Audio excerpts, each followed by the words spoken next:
Hello and welcome to Telefunkian.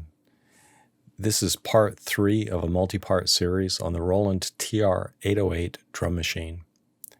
In today's episode, we're going to be replacing the potentiometers. The potentiometers are the various orange and white colored knobs that you can see that control the level and the tone and various other attributes of each individual instrument voice. You can see from these pictures that my 808's knobs have, over the years, been damaged, chipped, and in many cases the level knobs have lost their orange-colored plastic insert. In addition, my 808 has accumulated lots of dust and dirt over the years, and as a result, the pots are dirty, and this results in noisy, scratchy performance when you attempt to adjust the level or the tone of the instrument. Although there are 22 plastic shafted potentiometers controlling the voices of the 808, there are an additional 3 pots that control the tempo, fine tempo, and master volume of the instrument as well.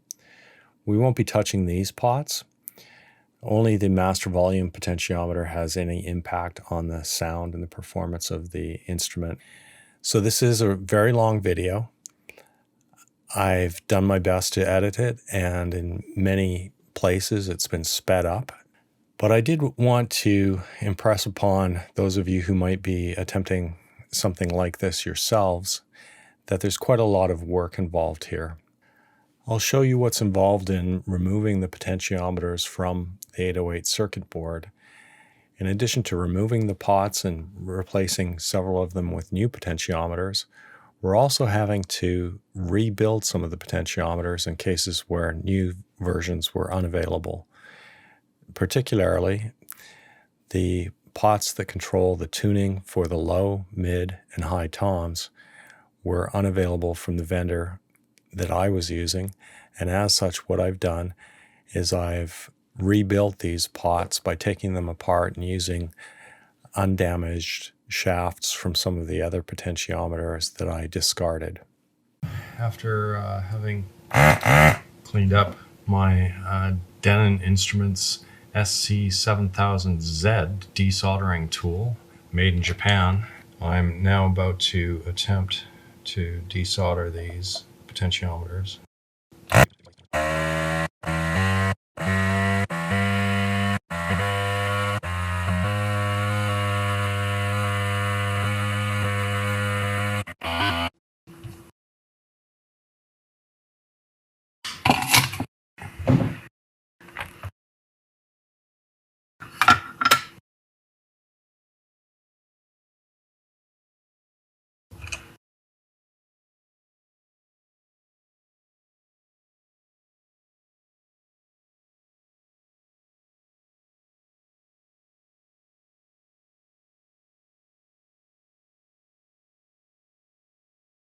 Wow, that's a lot of solder off one lug.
white peach sangria.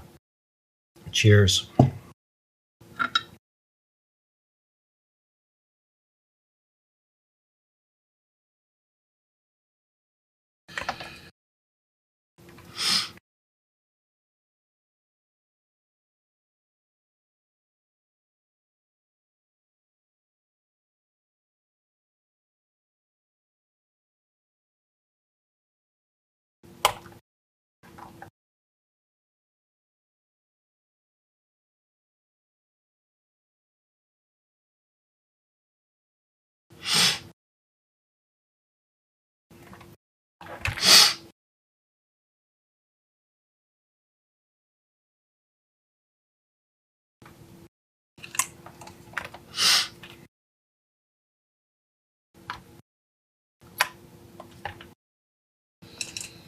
Okay, so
now to find the white knobs that are worth saving, assuming there are some. This one. These two appear almost perfect. I'll mark them.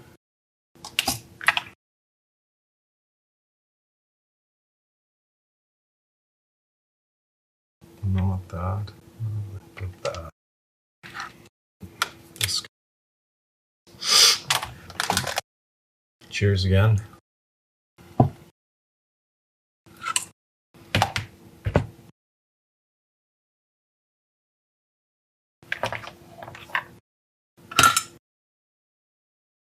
And I'm going to add more solder here because I know that may help with the solder flow, paradoxically. And just making sure these are the correct ones.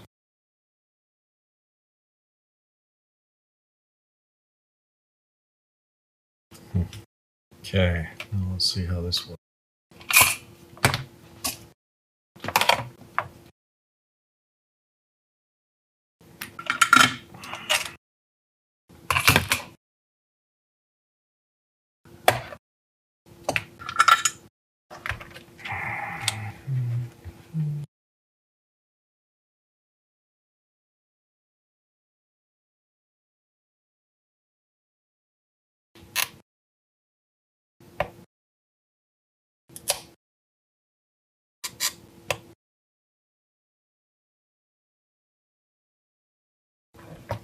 Yeah.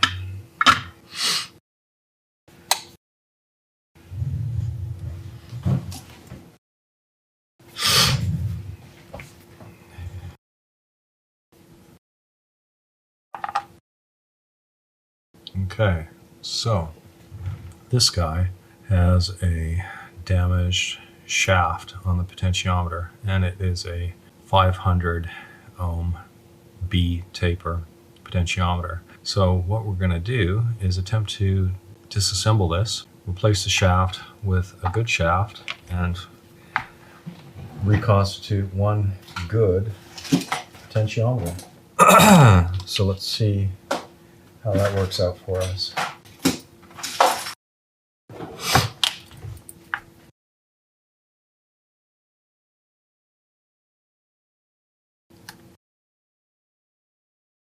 This is where I slip and cut myself to the tune of maybe 2 stitches. No, it'd just be 1 stitch, wouldn't it? Almost. Not too worried about scratching the bottom because nobody will ever see them. This isn't like a panel mount potentiometer that will be seen from the back ever once it's remounted.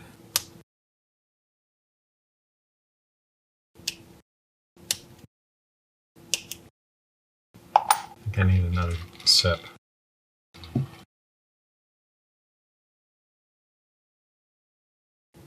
always makes me nervous to take these to a potentiometer because I'm afraid I'm going to clip the little fold off, but nonetheless, here we are. Oh, look at that. Look at all that. There we go. There's our trace. So the business end of this potentiometer is really this part here. That's really what we need to keep. This part here is essentially immaterial. And it will be the same regardless of what the value of the actual potentiometer is. So we can replace this with another that is missing this damaged bit and hopefully reconstitute the potentiometer. And you can see that once these are chipped, these little plastic inserts fly right out. Prior to chipping, they're in there pretty good. I don't really need that insert yet, but nonetheless, I'm going to hold on to it. This is one of the good ones. This is another damaged one. Yep, 500. And this will be a good one, 2 meg. This will be a good one, another 2 meg. And this will be one of the bad ones. Yep, chipped up. Okay, rinse and repeat.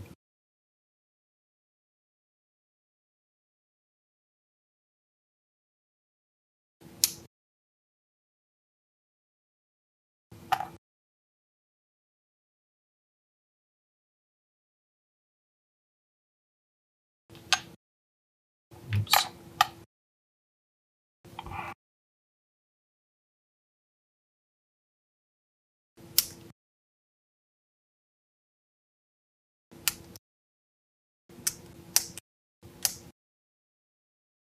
I have to say that this is working better than the screwdriver method. So, assuming you're comfortable with these, go ahead and use them. That would be my recommendation.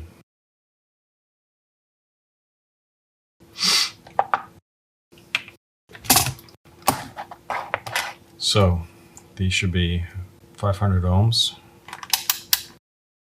462, 5. Okay, plus or minus 10%. 530. 446.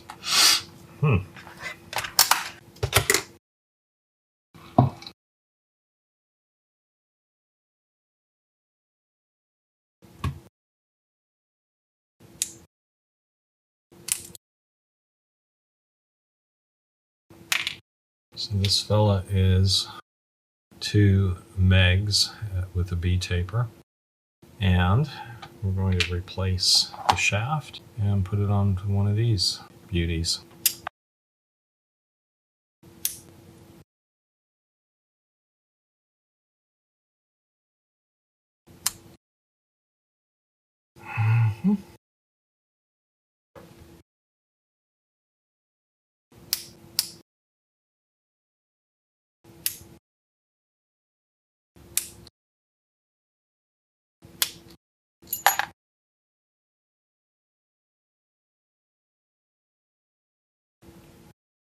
Okay.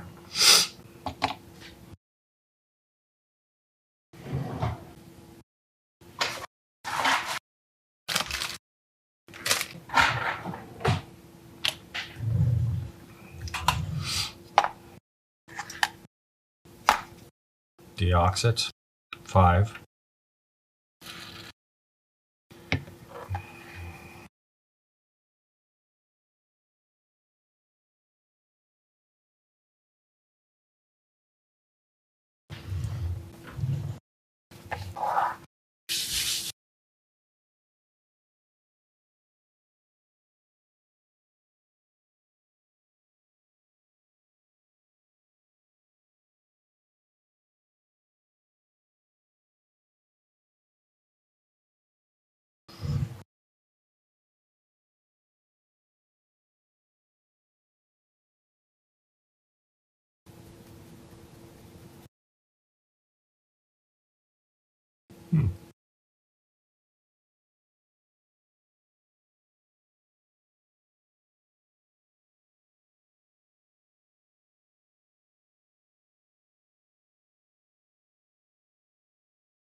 I thought we'd take a look at the reconstituted, repaired 500 ohm B-tapered potentiometers.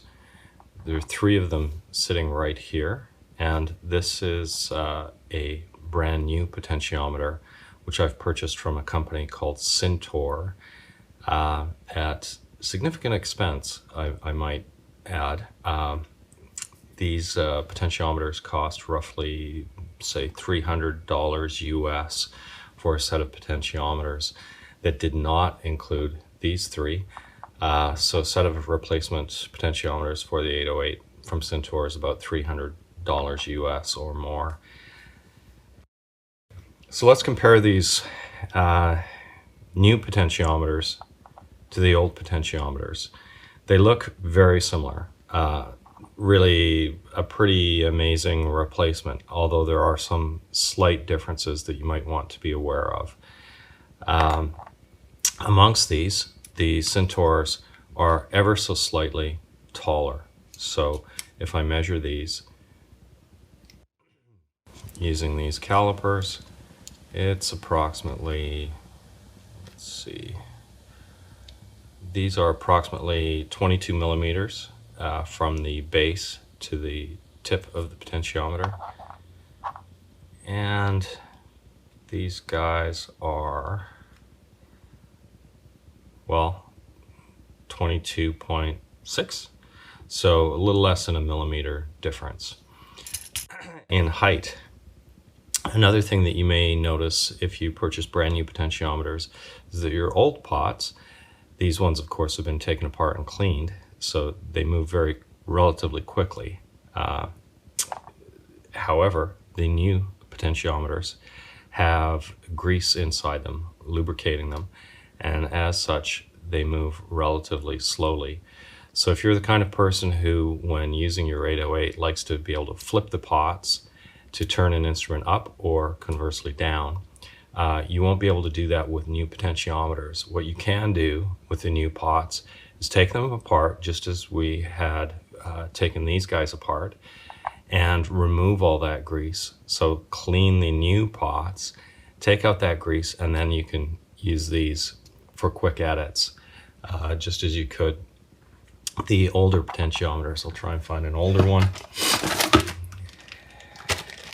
Here are my older pots.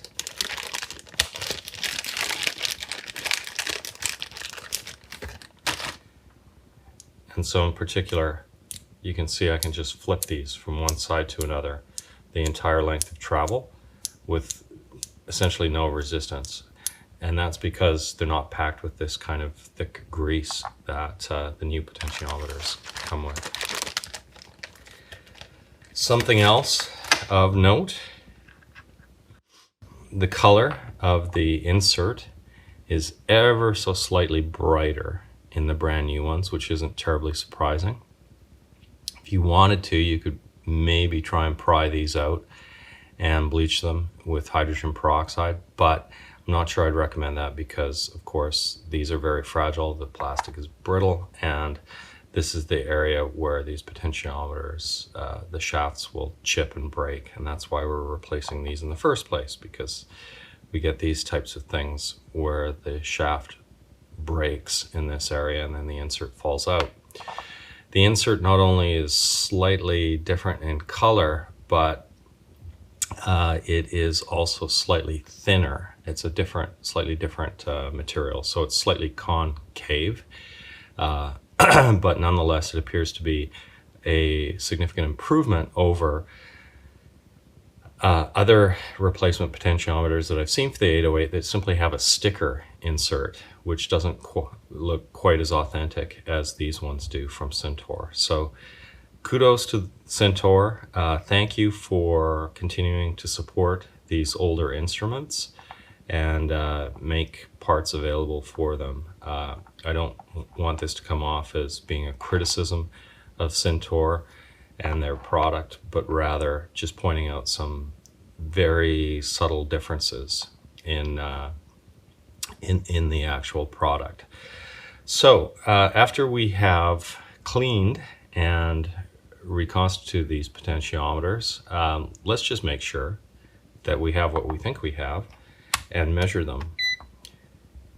Because wouldn't it be inconvenient if for some reason we had taken these things apart and put them back together with the wrong parts and ended up with the wrong value of potentiometer. This is supposed to be a 500 ohm potentiometer, and you can see it's reading 451 ohms.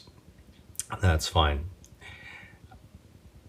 That's across the wiper, and what we want to see, not across the wiper, across the conductive pad.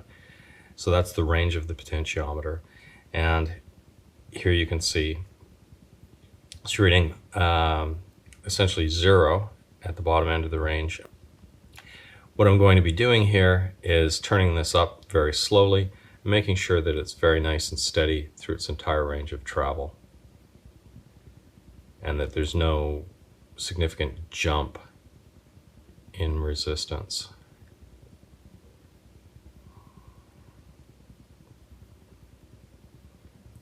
Or a significant decrease in resistance if it were hitting a dirty section of the trace. And you can see this is increasing in resistance very smoothly as I take it through its range of travel. You can see my meter as it goes from reading in ohms to kilo ohms, it jumps around 210 ohms, 220, yeah, to kilo ohms. That's what that was. And increasing slowly.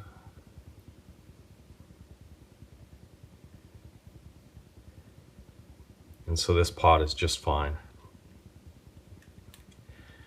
Check the others.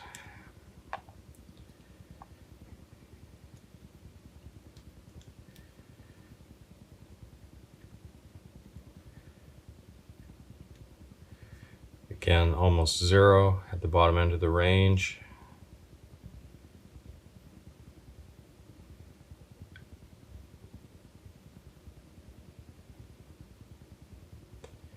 And again, increasing uniformly without any big jumps.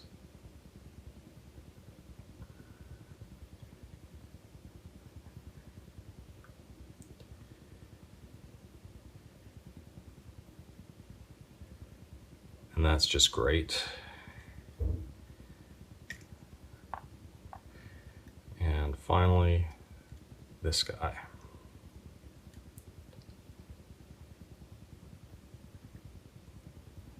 Almost zero at the bottom end.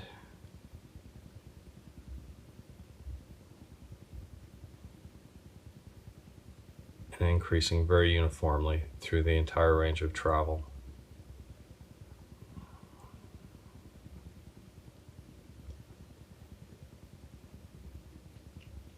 And this one is a little higher in resistance than the others at 536 ohms.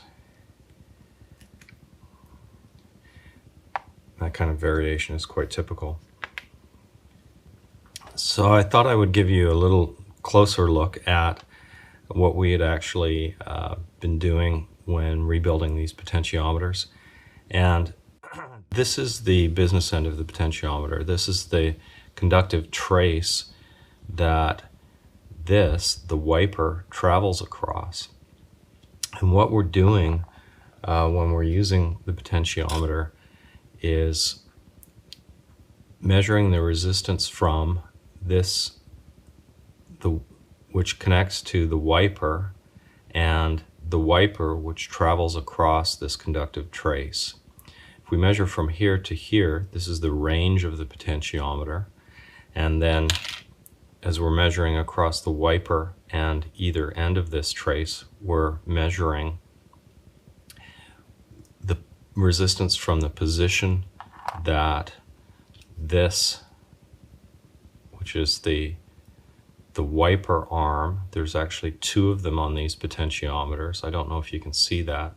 It's a spring which is split into a fork, and then these two forks travel across the wiper, and this whole assembly maintains contact with this spring here, which comes down to pin number 2 on the potentiometer. So the resistance is measured across pin 2 and either end of the trace, and the current has to pass through this which wipes across these two arms, and then through this part of the wiper. So all of these surfaces have to be exquisitely clean, otherwise you're going to get noise in your potentiometer. So the actual conductive trace has to be very clean. You can see this one is filthy. This has to be very clean, and then this has to be incredibly clean.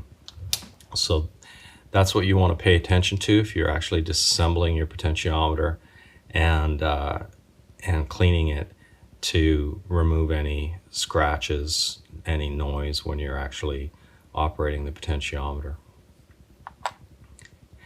Then when you're putting the whole assembly back together, you simply insert this in here, and you can see that it is limited in its travel. Then put this section back together like so.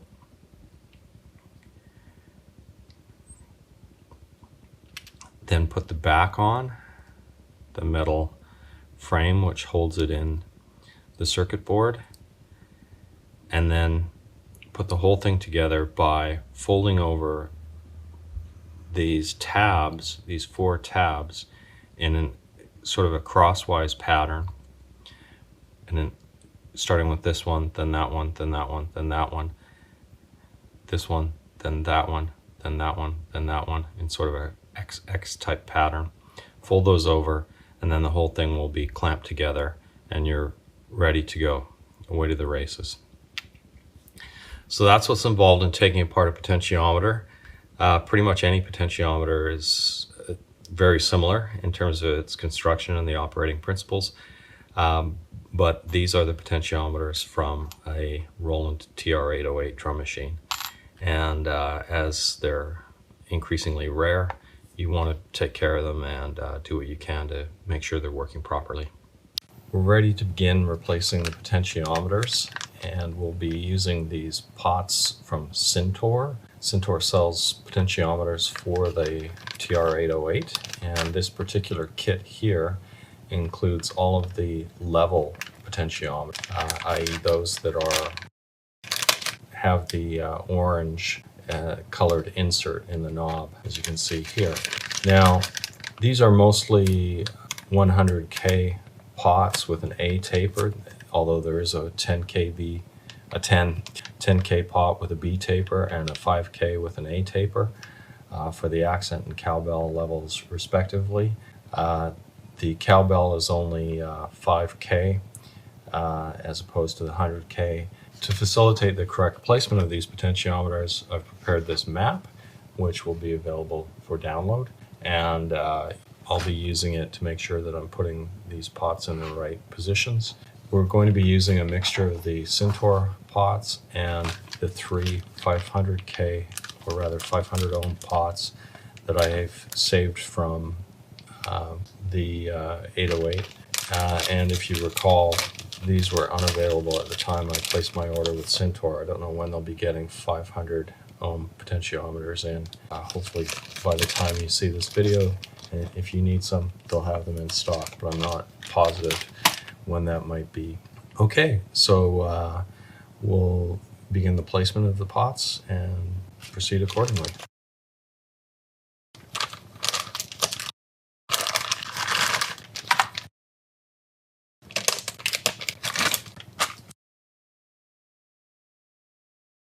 Well, this is disappointing.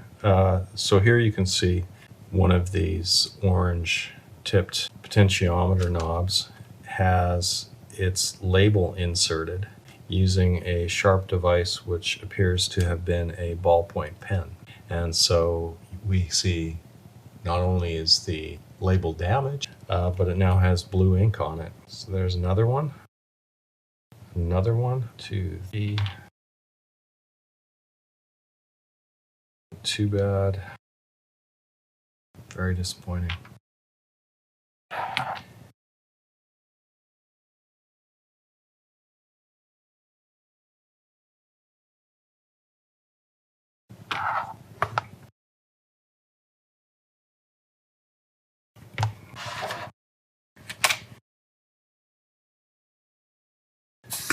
This potentiometer does not want to fit because there's an overabundance of solder in the hole for the lug, the mounting lug.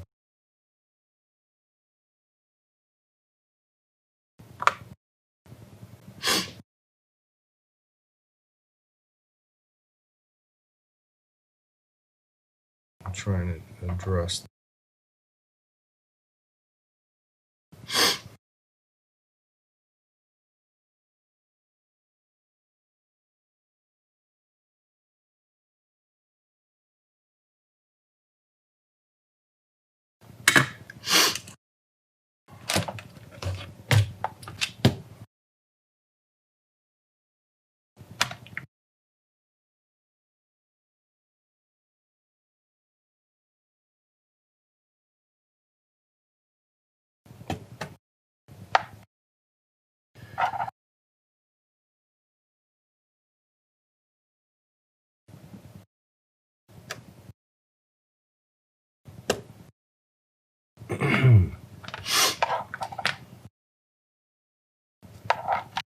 Check your pins on the pot before you try and force it in, because if they're crooked you may end up bending or ripping one or more of them off, which of course you don't want to do.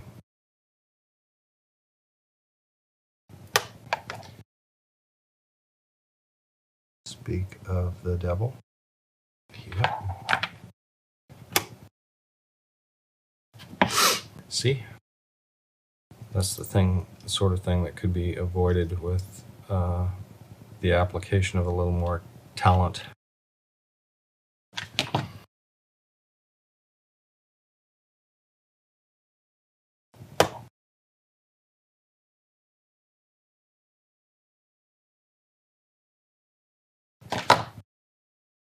Quality of these has me thinking I should be going into business for myself, selling replacement potentiometers for 808s, though I'm not sure what the market for that looks like.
Cleaning out a couple of these holes that weren't desoldered to my satisfaction.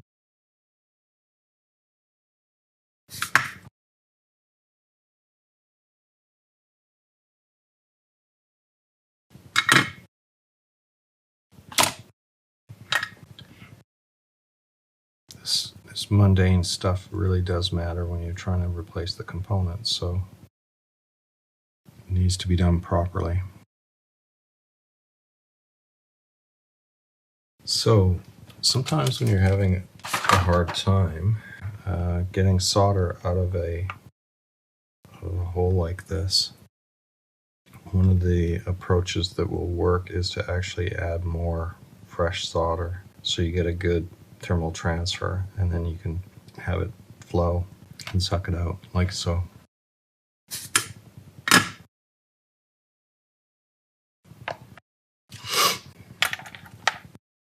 Okay, these two, and then the cowbell and the accent.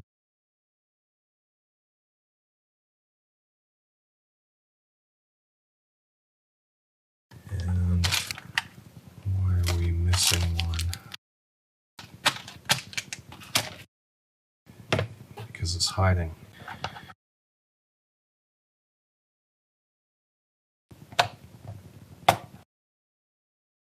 Okay, so this will be 502. So this will be a 5K pot. Verify that. And it is. And this 5K pot is the cowbell level. And And this should be a 10K pot, which will be our accent. And it's 11.2K. Well then.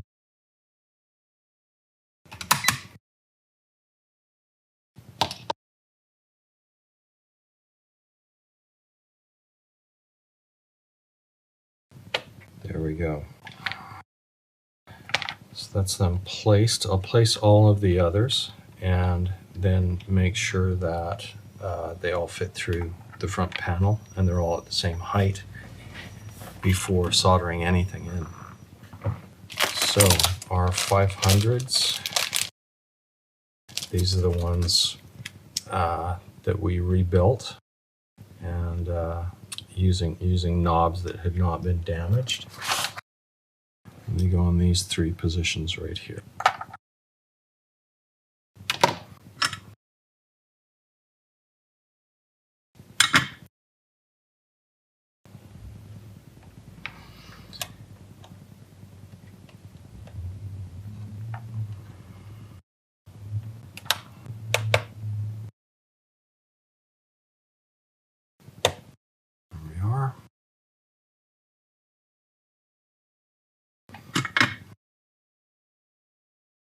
We want to straighten these, but we don't want to damage them at all or fatigue the metal, because if we bend it back and forth too many times, it'll just break right.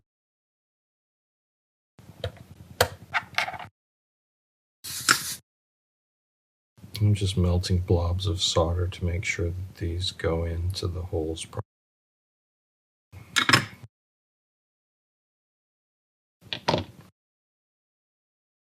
And we have a need for more desoldering.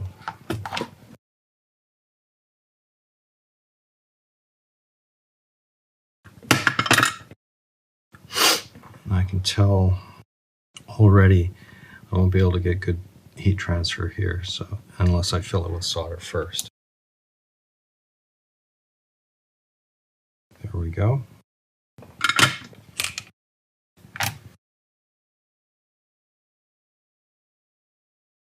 It's funny that the cure for too much solder is oftentimes add more solder. Okay, we have 1, 2, 3, 7 left. What are these? 104. And this is the tape.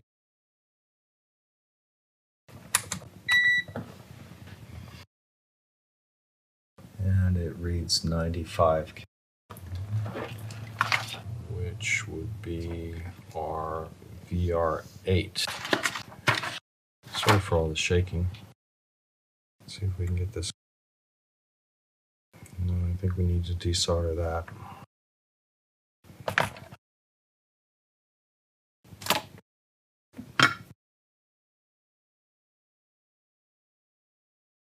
Wasn't so much those lugs as these that were blocking.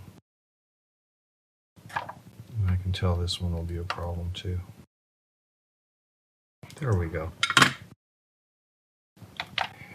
Here we are. Oh, this one's terribly marked up. As you can see, I don't know if you can see right there, you've got at least, gosh, 1, 2, 3, 4, 5, 6 different marks with a ballpoint pen. Okay, this guy is 504.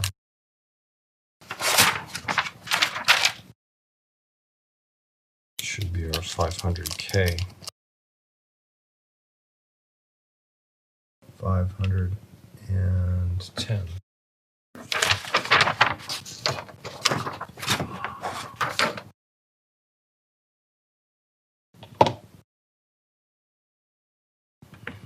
More desoldering.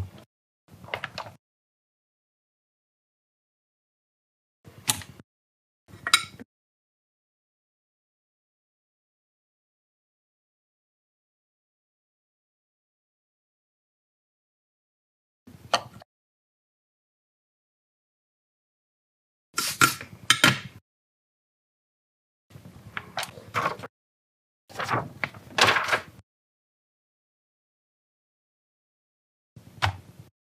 we go. This is a C-taper. What's a C-taper, you may ask? Well, it just might be reverse log. 10.2K.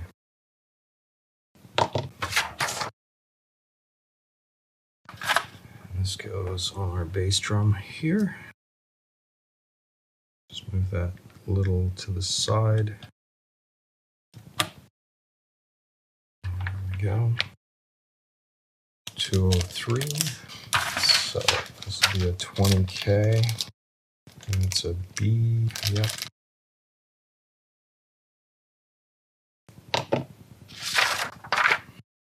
And it goes.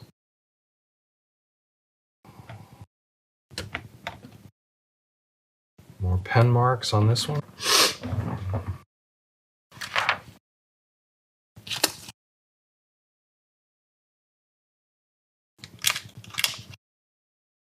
This is a B-taper 10K, and that goes on the snare.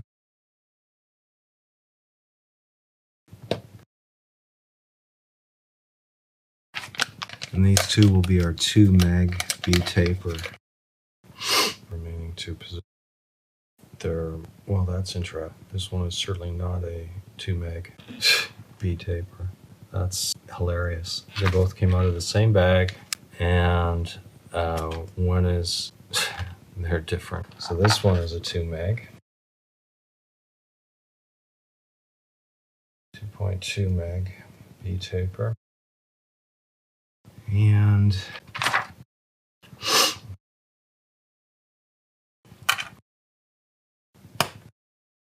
this one says 10.4, so this one should be, I believe, 100K, which is exactly what it is. And the only spot where there's a 100K potentiometer, other than in the levels, is under the snare, and we've already installed it. And so this is the incorrect potentiometer sent to me by Centaur. Thanks again, guys. You suck. Unbelievable. So, what to do? Well, I think we've established that we can reconstitute potentiometers from the components of old potentiometers. And so we know we have 2 old potentiometers that are 2 megs. I don't know if we have one old shaft, or we may have to tear apart this new potentiometer and see if we can turn it into a 2 meg. So let's see how that proceeds. I'll just move this to the side for a moment.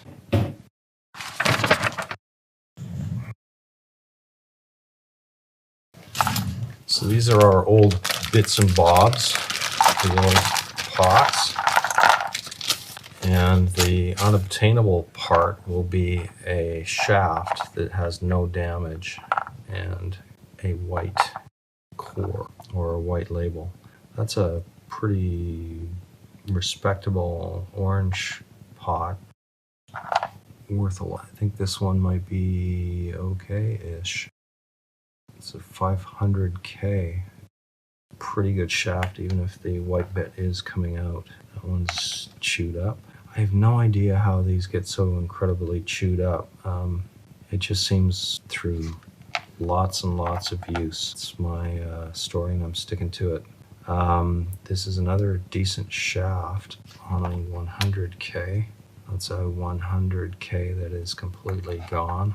We seem to have a lot of these 100Ks, that's for sure.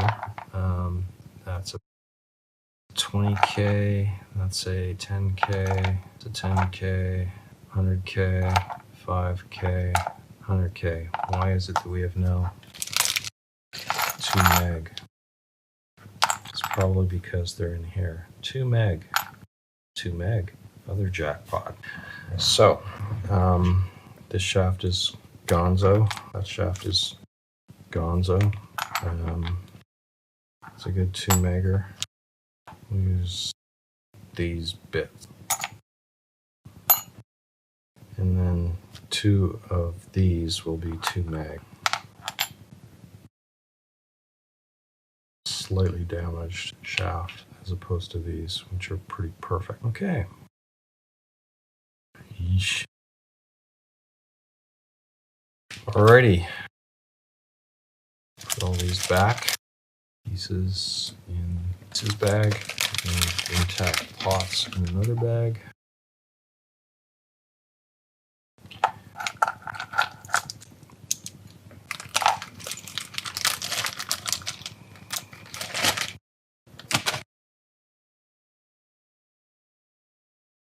This is K, and this will probably be 2 meg. 1.7 meg. Liking. So we'll keep this and this and this. Not that. And we've been through this once already, but we'll go through it one more time. This is how we take these apart. Carefully. Carefully, because we don't want to cut off these lugs. Not worried about scratching the back because, well, just because nobody will ever see it when it's soldered back. Okay, so this is not the bit we want. This is the bit we want. So we take these bits and we'll put them in this bag so we don't confuse ourselves. And we will use these pieces to build a potentiometer.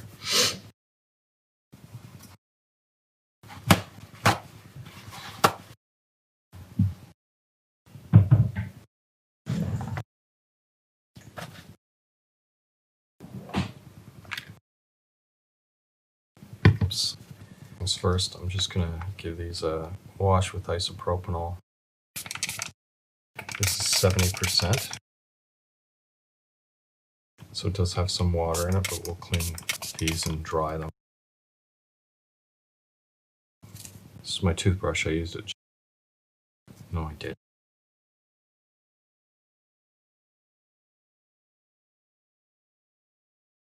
So why do I care about these bits? Well, they don't really do anything to affect the electrical performance of the rebuilt pot, but what they do is if they're really dirty and oily, they'll attract dirt. So, and we don't want that. We don't want dirt.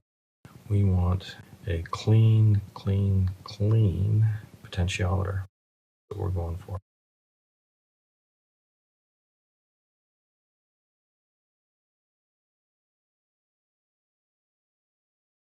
We have to be pretty gentle with these bits because there's a certain amount of precision involved in the contact surfaces and the like.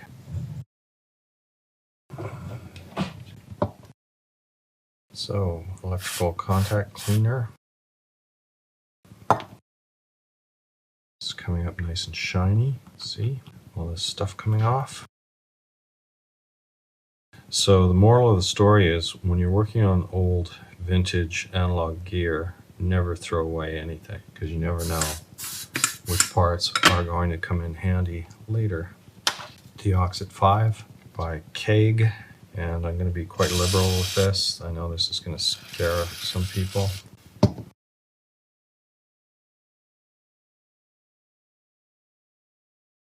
In a bit of a hurry here, in case you can't tell, because this potentiometer is pretty much the only thing keeping me from reassembling the 808 and checking it out. Very frustrating.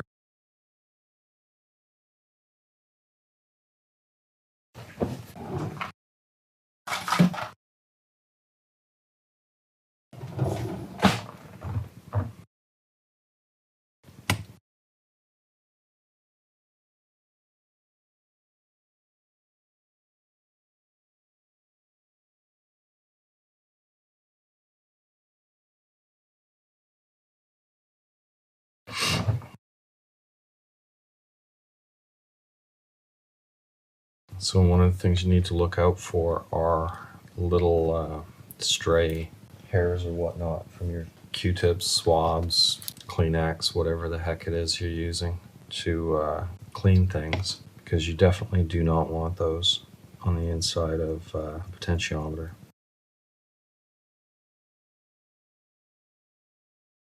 Nor do we want any stray dust or grease or anything else, or bits of tissue paper.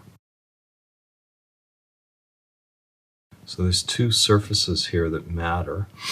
There are these two little prongs or forks which actually are in contact with the conductive material, and that's the part that varies the resistance as you travel across it. And then there's this inner surface adjacent to the inside of the knob there, this inner surface I'm pointing to right there.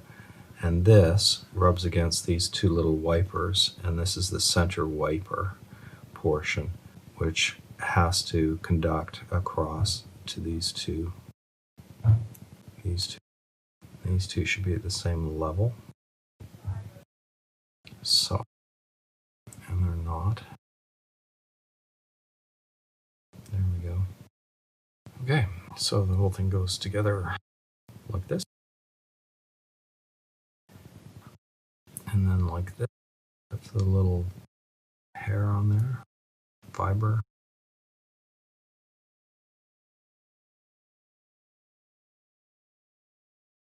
And don't be tempted to close it up yet, because this part has to go on first. It's just my meter telling me that it's going to turn off in a second. Are you ready? Okay, so this all comes together quite nicely once it's assembled. It's as if somebody put some engineering into it. And then just use a screwdriver, something along those lines, to bend over the tabs, and do that in a sort of a crisscross pattern. One tab on one side, tab on the other side, and so on. The tabs towards the middle, if you can. Okay. And it's nice and firm. We should have one reconstituted 2 meg potentiometer. No thanks.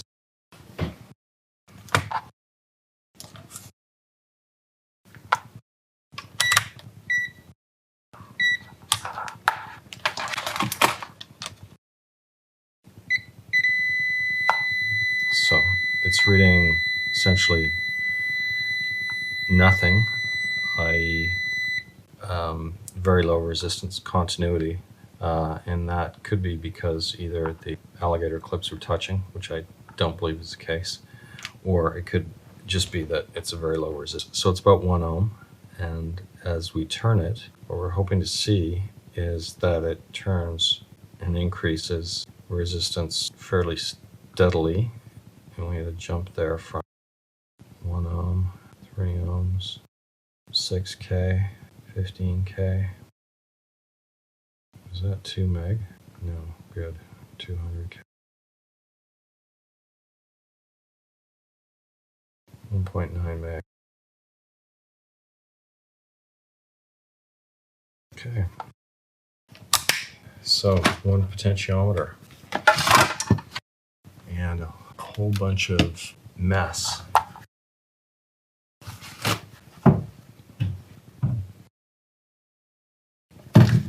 Just trying to get all these solvents off my hands.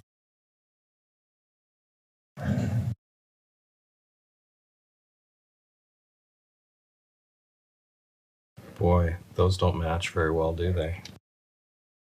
So this potentiometer is going in a position where you may or may not be able to see, but a position where I had actually torn a trace when I removed the old one. So maybe this is just karma coming to get me. There, I think you can see that. So it's not a big deal, because all that has to happen is that the lug needs to be soldered on so that there's conductivity between lug number 2 and lug number 3 on the potentiometer, which are soldered, which are essentially connected to.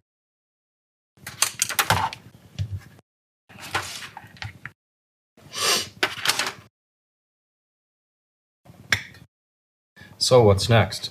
Well, what's next is we make sure that all of these pots are going to fit through the lid.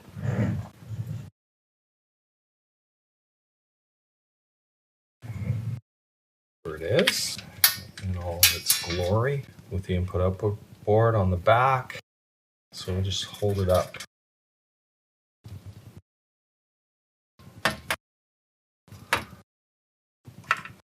Just make sure we haven't inadvertently done something that is going to prevent us from putting this thing back together properly.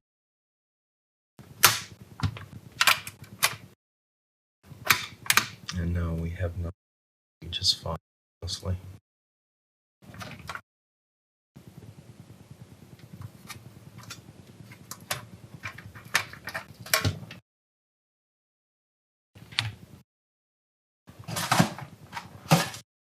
Final check to make sure none of these are particularly proud.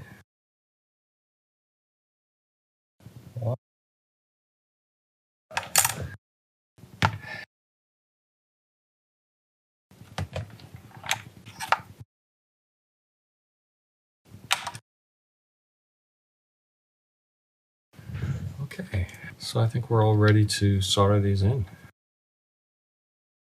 I guess I'll do a couple of these on camera and then probably leave it at that.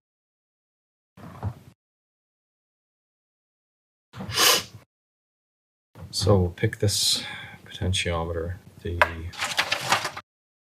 bass drum tone pot, and warm up the pad, move to the left, and there we go.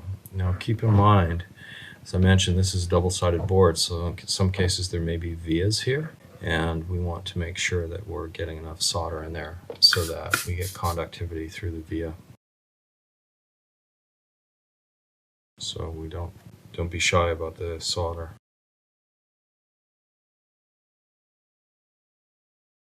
And then when it comes to the lugs, I like to actually fill these with solder, which makes them a bit of a bear to unsolder.